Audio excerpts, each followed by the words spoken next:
Thank you for this opportunity.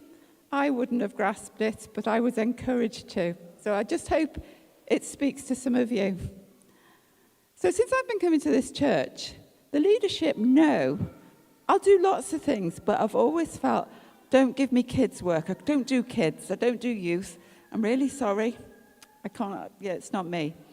And a number of you will also know that I've got grandchildren that I hardly ever see. I've got 2 in China, and I've got 2 that moved a little bit closer, and they're in Bedfordshire. And earlier this year, I heard there was going to be a problem with a childminder on one particular day. And I thought, this is it. I've got to volunteer. So the other week, it wasn't this week, it was the week before, last week. I travelled down on the Wednesday night, and I had my 3-year-old granddaughter. She's lovely, she's an angel, but she does have massive meltdowns. And she did have one that day. But the following morning, her mother said, right, we're going to the swimming lesson. Then I'm going to leave you with the little one. I've got messages to do. I was left at the swimming bath with this 3-year-old. The plan was to get the bus that didn't go from anywhere near the swimming bath into Bedford, a 40-minute ride on the bus. Well, we found the bus stop through the roadworks there, and we had to wait. Thankfully, the little one actually did have a little snooze on the bus. And then as we approached Bedford, I thought my little anxiety was getting a little bit raised, because I don't know Bedford, but I knew I had to find the library. So I said to little Alice, I said, we'll get off when the other people get off. They'll know where they're going into the town. It was Friday, and people go shopping on a Friday, and there was lots of people on the bus.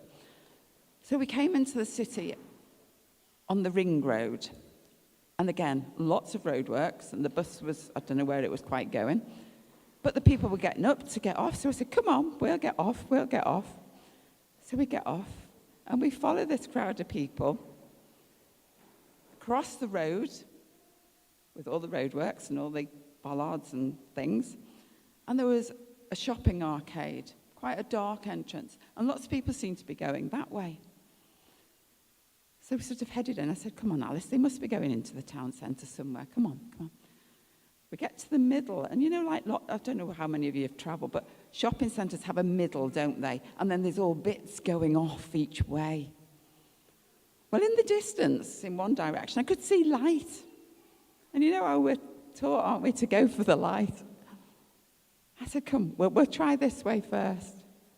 And we walked along quite a way, further than the camera is, much further. And as we came into the light, I started to laugh, because I recognised the front of the library. All I could say to Alice was, it's a miracle, it's a miracle. So that's my story.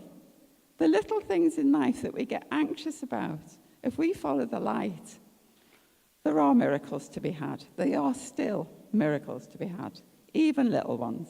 Thank you. Amen. Amen.